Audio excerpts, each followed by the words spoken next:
One nation one election के लिए देश को आगे आना होगा।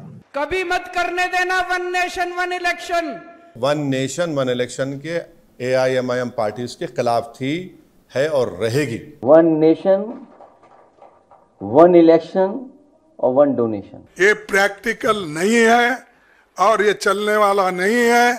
वन नेशन वन इलेक्शन, ये मुद्दा एक बार फिर से गर्मा गया है और ये मुद्दा इसलिए भी गर्माया है क्योंकि बीजेपी ने इसे एक बार उठाने की कोशिश की है और अब ये मुद्दा, सबसे बड़ी बात यह है कि जिसका लगातार विपक्ष विरोध कर रहा था, इसे कैबिनेट की मंजूरी मिल गई है और जल्द ही बीजेपी और उनके सहयोगी दल ये कोशिश कर रहे हैं कि इसे पार्लियामेंट में लाया जाए, इस पर बातचीत हो और फिर इस बिल को पास कराया जाया जाए और फिर इसके बाद इसे लागू कर दिया जाए। बीजेपी की ज्यादातर यही कोशिशें हैं, लेकिन अब यहाँ पर बात ये हो जाती है क्योंकि वन नेशन वन इलेक्शन ये आज से ही नहीं उठा है, कई सालों से उठा हुआ है और 2023 में जब इस पर कमेटी भी बनाई गई जिसमें जो अध्यक्ष बनाया गया वो फॉर्मर प्रेसिडेंट रामनाथ कोविंद है और उन्होंने ये रिपोर्ट पेश की। उसके बाद अब जो है रिपोर्ट पे बातचीत हुई और कैबिनेट में से मंजूरी मिल गई। लेकिन अब सबसे बड़ा सवाल ये है कि क्या वन नेशन वन इलेक्शन को लेकर बीजेपी जो सपना देख रही है वो पूरा हो सकता है? कैसे इस देश में इंप्लीमेंट किया जा सकता है और क्या संसद में से आसानी से पास कराया जा सकता है?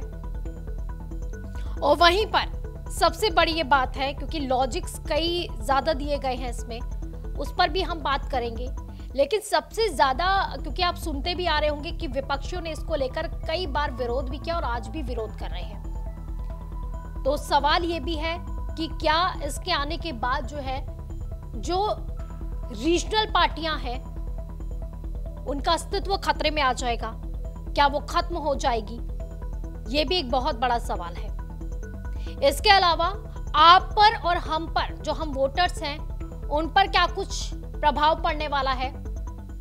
और जो लॉजिक्स इसमें दिए गए हैं कि इससे कॉस्ट कटिंग हो जाएगी, इसमें जो है इसमें काफी ज्यादा जो खर्चा है वो कम कर दिया जाएगा, उस पर भी हम बातचीत करेंगे किस तरह से कम होगा। इकोनॉमी में क्या इस पर प्रभाव पड़ने वाला है, इस पर भी हम आज बातचीत करने वाले हैं। इसके अलावा भी क्योंकि जिस तरह से मैंने कहा कि इंप्लीमेंट होगा तो किस तरह से होगा और ये जो कॉन्सेप्ट है वो कितना अच्छा है कितना बुरा है, इस पर भी हम बातचीत करने वाले हैं। तो ये सारे सवाल रहेंगे जिसका मैं आपको जवाब देने वाली हूँ। वीडियो के एंड तक जरूर बने रहिएगा क्योंकि इसमें मैं ऐसे ऐसे फैक्ट आपके सामने रखने वाली हूँ कि आखिर अगर इसे इम्प्लीमेंट किया जाएगा तो क्या चीज इसमें रहने वाली है और क्या चीजें बताई जा रही है और क्या चीजें छुपाई जा रही है, आखिर क्यों विपक्षी पार्टियां इसको लेकर विरोध कर रही है। नमस्कार, मैं हूं बबीता और आप देख रहे हैं इंडिया 27। दरअसल जिस तरह से मैंने पहले बोला है कि इसे लेकर कैबिनेट की जो मीटिंग हुई थी उसमें इसको मंजूरी मिल गई है, लेकिन इसके बाद अब जब ये पार्लियामेंट में आएगा तो क्या वो उतनी आसानी से मंजूरी मिल पाएगी जितनी आसानी से बीजेपी इस पर सोच रही है? और सबसे बड़ी बात यह है कि इंप्लीमेंट कैसे किया जाएगा। तो अगर मैं आपको बताऊं, क्योंकि पहले हम बात इसी पे कर लेते हैं, वन नेशन वन इलेक्शन को लेकर कई बार पीएम नरेंद्र मोदी बोल चुके हैं, वहीं पर उन्होंने ये एक बात भी कही और ये उनके कह सकते हैं कि एजेंडे में भी है, बीजेपी के एजेंडे में भी शामिल है।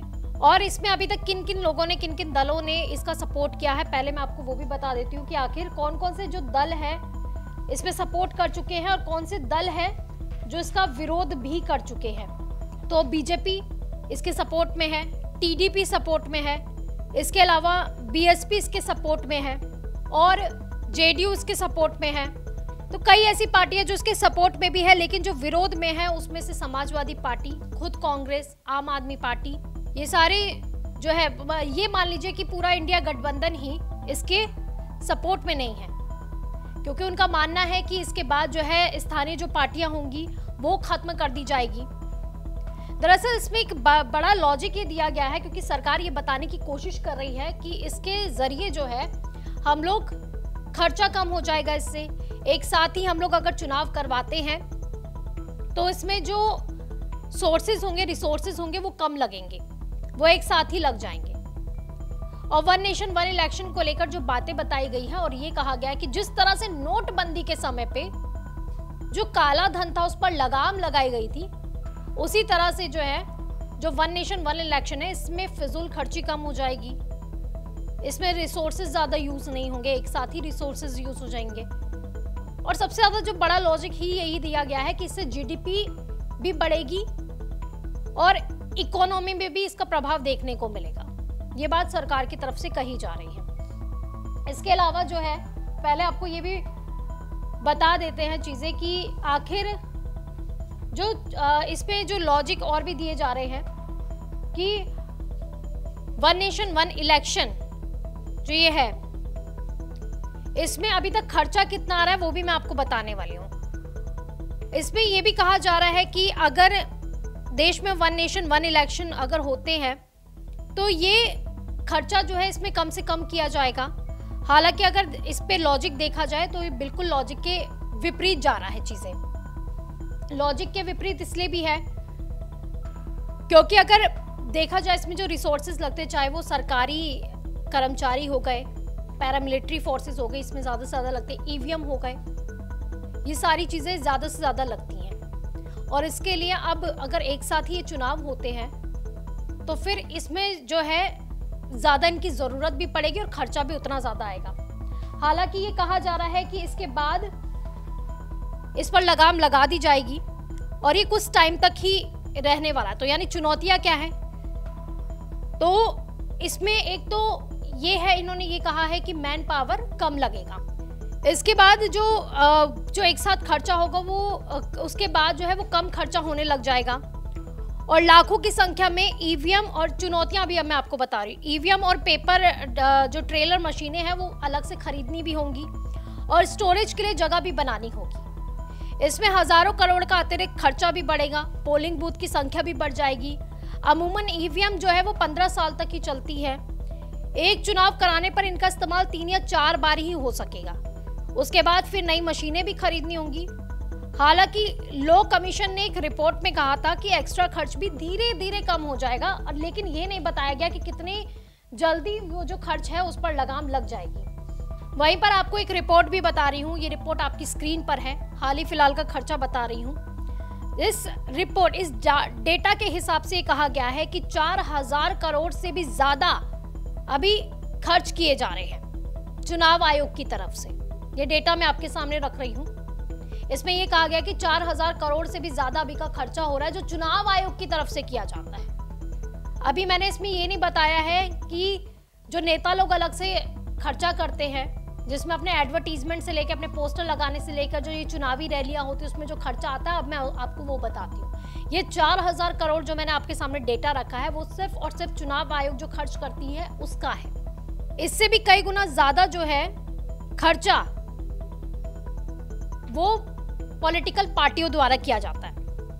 डेटा आपके सामने है, इसमें ये बताया गया, आप देखिएगा 2019 की अगर बात की जाए तो 55,000 करोड़ रुपए का खर्च आता था जो पॉलिटिकल पार्टियां करती थी।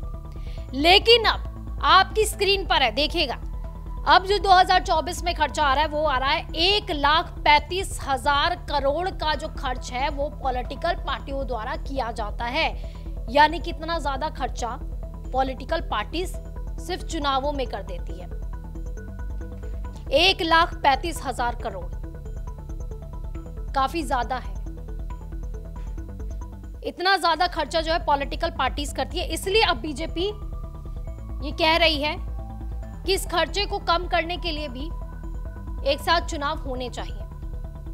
वहीं पर अगर बात की जाए कि आखिर अगर वन नेशन वन इलेक्शन जो है, अगर उसमें कई सवाल भी आप लोगों के मन में आ रहे होंगे कि वन नेशन वन इलेक्शन अगर होते तो फिर किस तरह से ये शुरू होगा, किस तरह से अगर चीजें चलने वाली हैं। तो इसमें भी है बात, ये मैं आपको बता रही हूँ कि वन नेशन वन इलेक्शन अगर इस बिल को पास करा लिया जाता है दोनों सदन में, उसके बाद अगर इसे इम्प्लीमेंट कर दिया जाता है तो उसके बाद जितनी अभी तक पार्टियां हैं वो जितना भी उनका कार्यकाल चल रहा है, जैसे कि अभी किसी पार्टी, जैसे अभी आप लगा लीजिए किसी राज्य में किसी पार्टी का कार्यकाल जो अभी सत्ता में है उसका कार्यकाल अभी खत्म हो जाएगा।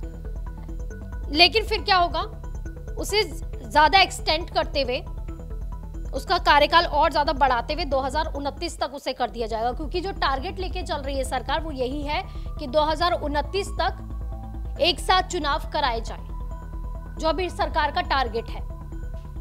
तो ये बात सामने आ रही है कि 2029 तक होना चाहिए एक साथ, चाहे वो लोकसभा का चुनाव हो, चाहे वो विधानसभा का चुनाव हो या फिर अन्य चुनाव हो, वो एक साथ होने चाहिए।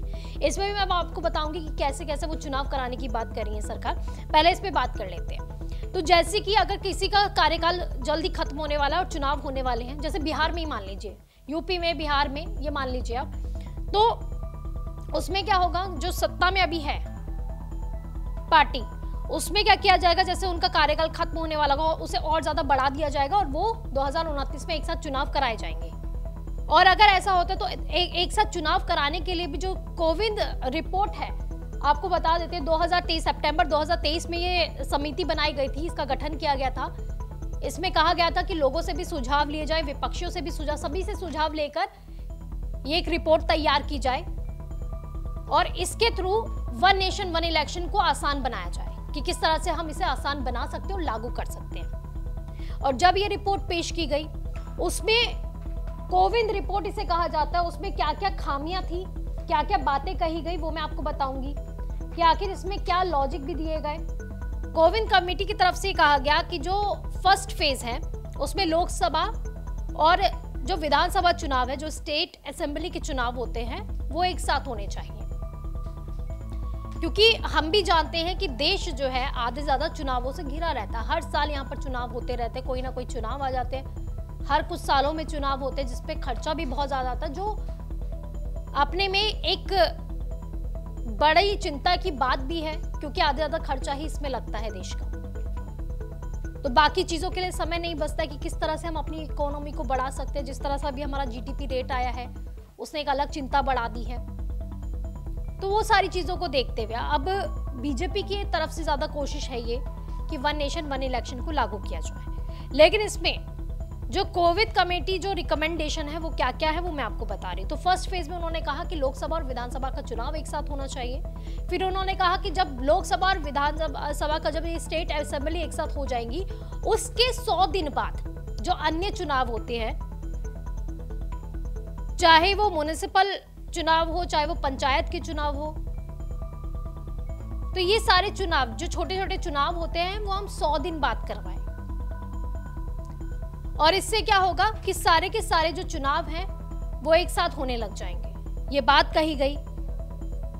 इसके बाद इसमें यह भी बोला गया कि जब जनरल इलेक्शन जैसे ही हो जाएंगे, उसमें प्रेसिडेंट एक नोटिफिकेशन जारी करेगा जिसमें एक डेट अनाउंस कर दी जाएगी कि हाँ, इस दिन इस डेट को जो है अब से जनरल इलेक्शन हुआ करेंगे, जिसमें सभी चुनाव रखे जाएंगे। तो ये सारी चीजें हैं। और अब आपके मन में, जैसे मैंने पहले बोला, सवाल ये उठ रहा होगा कि अच्छा, अगर कोई सरकार अल्पमत में आती है फिर क्या होगा। तो अगर कोई सरकार अल्पमत में आ जाती है, जैसे कि 5 साल का कार्यकाल होता है किसी सरकार का, अगर किसी स्टेट पे 2 साल में कोई सरकार गिर जाती है किसी कारणवश, तो क्या होगा, जो वो जैसे कि 2029 तक मान लीजिए, तो जो समय बचा होगा, जो जैसे 2024 में कोई सरकार 2029 तक मान लीजिएगा, तो जो वो समय बचा होगा, जैसे 2 साल में अगर सरकार गिरती है, जितने साल उसमें बचे होंगे उसमें फिर से इलेक्शन करवाए जाएंगे और जो सरकार चुनी जाएगी और जो बचे हुए समय होगा, जितना साल बचे होंगे 2029 तक, उतने सालों तक वो सरकार सत्ता में रहेगी। फिर 2029 आएगा, फिर से वो इलेक्शन कराए जाएंगे। तो इस तरह से चीजें बनाई गई हैं, जो रिपोर्ट में इंक्लूड की गई है कि इस तरह से हम लोग चुनाव करवाएंगे। यानी कि अगर फिर 2029 में चुनाव होते हैं और 2029 के बाद अगर 30 में कोई सरकार गिर जाती है, तो फिर 2034 तक जो भी सरकार चुन के आएगी, उसके बाद फिर से इलेक्शन होगी, 2034 तक वो सरकार रहेगी, उसके बाद फिर 2034 में फिर से एक बार दोबारा से सबके चुनाव होंगे। तो इस तरह से एक साथ चुनाव कराने का स्ट्रक्चर तैयार किया गया है कि किस तरह से हम लोग चुनाव कराने वाले हैं। तो ये सारी चीजें हैं। और इसके अलावा सबसे बड़ी बात यह है कि ऐसा नहीं है कि पहली बार होने जा रहा है, इससे पहले भी ऐसा हुआ है कि देश जब आजाद हुआ था उस समय भी इलेक्शन एक साथ होते थे। इलेक्शन वहां पे भी उस समय होते थे, एक साथ होते थे, तब लोकसभा का चुनाव हो या विधानसभा का चुनाव हो, वो एक साथ ही होते थे। आजादी के बाद से चाहे वो 1952 हो, 57 हो, 62 हो, 67 हो, इसमें एक साथ ही चुनाव होते थे। लेकिन फिर 1968 और 69 में कई विधानसभाएं जो है वो समय से पहले ही भंग कर दी गई थी। जैसे मैंने बताया, अभी भी अगर ऐसा कोई चीजें होती है, भंग होती है, तो उसके लिए भी उन्होंने एक प्लान तैयार किया है, प्लान बी कह सकते हैं उसके लिए। और फिर उसके बाद अगर 1970 में फिर ऐसा हुआ कि जब लोकसभा को भी भंग कर दिया गया, इस वजह से फिर क्या हुआ, जो ये एक देश एक चुनाव वाली जो ये परंपरा चल रही थी वो सब खत्म हो गई। फिर अलग अलग चुनाव होने लगे। लेकिन सबसे बड़ा सवाल ये है जो विपक्षियों के दिमाग में भी चल रहा है कि अगर हम एक देश एक इलेक्शन की बात करते, एक चुनाव की बात करते, अगर ये इम्प्लीमेंट होता है, जो विपक्षियों के मन में भी चल रही है सवाल, तो तब तो फिर अगर वोटर्स जो होगा वो सिर्फ और सिर्फ राष्ट्रीय जो मुद्दे होंगे उसको लेकर ही वोट करेगा। क्योंकि ये भी कहीं ना कहीं सच है कि वोटर्स जब भी वोट करने जाता है, जब उसे एक वोट देना होगा, उस समय तो उसे 2-2 वोट करने होंगे। तो फिर जब वो जाएगा तो क्या वो अपने स्थानीय मुद्दों को याद रख पाएगा? क्योंकि स्टेट जो असेंबलीज होती हैं, जो स्टेट इलेक्शंस होते हैं, उसमें क्या होता है कि स्थानीय मुद्दों को तवज्जो दी जाती है। लेकिन जब लोकसभा का चुनाव होता है, आपको याद होगा, उसमें राष्ट्रीय मुद्दे ज्यादा से ज्यादा उठाए जाते हैं। तो एक तो विपक्षियों के मन में ये सवाल आ रहा है, जो विपक्ष पार्टियां हैं वो यही सवाल कर रही हैं कि अगर वन नेशन वन इलेक्शन है तब तो स्थानीय पार्टियां, जिस तरह से मैंने पहले बोला, क्या स्थानीय पार्टियां खत्म हो जाएंगी? वो यही चीज है, यही लॉजिक उनकी तरफ से भी दिया जा रहा है। क्योंकि राष्ट्रीय मुद्दों को याद किया रखा जाएगा तो राष्ट्रीय मुद्दों को याद रखते हुए राष्ट्रीय पार्टियों को ही तवज्जो मिलेगी इसमें। दूसरी चीज है, जिस तरह से मैंने आपको बताया कि 69 और 70 इसमें जो है, चाहे वो विधानसभा हो चाहे वो लोकसभा हो, वो भंग हो गई थी कई कारणों की वजह से, अल्पमत में आने की वजह से कई बार भंग हुई। और उसके बाद जो है, जो ये परंपरा एक देश एक चुनाव वाला जो ये परंपरा चलती जा रही थी, वो खत्म हो गई कहीं ना कहीं। अब विपक्ष यही कह रहा है, और अगर देखा जाए उनकी तरफ से जो लॉजिक दिया जा रहा है वो यही दिया जा रहा है कि उस समय इतनी ज्यादा जो रीजनल पार्टियां थी वो तब नहीं थी। अगर उस समय अगर चीजें होती भी थी, अगर इलेक्शन हो भी रहे थे, तो उस समय इतनी ज्यादा रीजनल पार्टियां नहीं थी। लेकिन अब रीजनल पार्टियां भी ज्यादा है, तो इसीलिए, और ऐसी रीजनल पार्टी आप समझ सकते हैं कि जैसे कि अगर आप देखेंगे, चाहे वो यूपी हो चाहे वो कोई भी अन्य राज्य हो, वहां पर रीजनल पार्टियों का दबदबा ज्यादा रहता है। तो नेशनल पार्टियों के ऊपर कहीं ना कहीं दबाव भी रहता है कि उनकी बात मानने का, और स्थानीय मुद्दों को ज्यादा से ज्यादा वो उठा भी लेती हैं। लेकिन यहाँ पर लॉजिक ये आ जाता है कि अगर नेशनल पार्टियां ही सीधे सीधे जीत जाएंगी तो रीजनल एक तो मुद्दे खत्म हो जाएंगे, उनके मुद्दों पर कोई ध्यान नहीं देगा, स्टेट जो मुद्दे हैं वो सब खत्म हो जाएंगे, तब नेशनल मुद्दों को ही ज्यादा से ज्यादा इंपॉर्टेंस दी जाएगी। ये विपक्षियों की तरफ से कहा, ये जो विपक्ष पार्टियां हैं वो समझाने का प्रयास भी कर रही हैं कहीं ना कहीं कि अगर चुनाव, अगर वन नेशन वन इलेक्शन वाला इंप्लीमेंट कर दिया जाता है तो उससे नुकसान बहुत ज्यादा हो जाएगा। क्योंकि अभी क्या होता है, जैसे आप देखते होंगे कि चुनाव के समय पे ही नेता लोग हमेशा नजर भी आते हैं, और अगर सारी की सारी चीजें, सारे चुनाव एक साथ करा दिए जाएंगे तो फिर उसके बाद क्या होगा, जो स्टेट के मुद्दे होंगे वो सच में इम्पोर्टेंट, उसे इम्पोर्टेंस नहीं मिलेगी। उसमें क्या होगा कि जो स्टेट के मुद्दे होंगे कहीं ना कहीं उसे सेकेंडरी कर दिया जाएगा। अभी क्या होता है, जैसे कि आप ये लगा लीजिए कि किसान एमएसपी को लेकर लगातार सरकार से मांग भी कर रहे हैं। किसानों की बात इसलिए भी मान ली जाती है, किसानों की नहीं, बहुत सारे ऐसे मुद्दे होते हैं जो होते हैं कि नेशनल मुद्दे नहीं होते, बट स्टेट में अगर देखा जाए वहाँ पर बहुत प्रभाव छोड़ते हैं। वोट जब मांगने जाते हैं, आप देखते होंगे कि स्टेट में स्थानीय मुद्दों को ही उठाकर, स्थानीय मुद्दों की ही बात करके जो है वोट मांगे जाते हैं। तो अगर वन नेशन वन इलेक्शन हो जाता है तो उस दौरान जो है स्थानीय मुद्दे कहीं ना कहीं पीछे हो जाएंगे, सेकेंडरी हो जाएंगे। पार्लियामेंट में ये आता है, जैसे कि बिल पास कराने की बात कही जा रही है, और बिल इसको लाया जाएगा क्योंकि कैबिनेट से तो मंजूरी मिल चुकी है, और अगर सदन में लाया जाता है तो उस दौरान क्या नंबर गेम क्या रहने वाला है। तो अगर देखा जाए तो अगर लोकसभा में अगर होता है, यहाँ पर सांसदों की संख्या क्योंकि समर्थन में जो राय दी थी उन्होंने, जब चुनाव करवाए जाने के समर्थन में राय दी गई थी, तो एक साथ एक चुनाव होने चाहिए। कई पार्टियों ने, जिस तरह से मैंने बोला कि उन्होंने इस पे सपोर्ट भी किया था। तो अगर लोकसभा में उनके सांसदों की संख्या देखी जाए तो 271 है। जिन्होंने ना समर्थन किया और ना ही विरोध किया, उनके सांसदों की संख्या भी अगर हम इस पे जोड़ देंगे तो वो आंकड़ा 293 पहुंच जाएगा। इसमें एनडीए में शामिल टीडीपी के सदस्य भी शामिल है, जो उस दौरान ये कह रहे थे कि जिन्होंने ना ही सपोर्ट में कहा ना ही विरोध में कहा, वो चुप थी। लेकिन अब टीडीपी सहयोगी दल है, अगर उसके भी सांसद मिला दिए जाएंगे तो 293 आंकड़ा पहुंच जाता है। अगर ये सब सदन में सरकार के समर्थन में मतदान करते तब भी विधेयक उसी हाल में पारित हो सकेगा। अगर तब पारित हो सकेगा जब वोटिंग के लिए कुल 439 सदस्य ही मौजूद रहेंगे। अगर पूरे सदस्य वहां पर लोकसभा में नहीं रहेंगे तब जाके शायद ही इसे पारित किया जा सकता है। लेकिन अगर सभी सांसद वोटिंग के लिए मौजूद रहेंगे तो फिर लोकसभा में विधेयक जो पारित करवाने के लिए फिर 362 सांसदों यानी कि 2/3 की जरूरत पड़ेगी सांसदों की। ऐसे में ऐसा भी हो सकता है कि लोकसभा में विधेयक गिर सकता है। अब राज्यसभा की भी बात कर लेते हैं। अगर राज्यसभा में अगर ये बिल जाएगा तो फिर उसमें कितनी चुनौतियां सरकार के सामने रहने वाली हैं। तो अगर राज्यसभा का गणित भी अगर हम समझेंगे तो सत्ताधारी पक्ष के लिए आसान नहीं होने वाला है, क्योंकि एनडीए के 113 जिसमें से 6 मनोनीत और 2 निर्दलीय सांसदों को मिलाकर भी सत्ताधारी अगर खेमा देखा जाए तो 121 वोट उनको आसानी से मिल जाएंगे।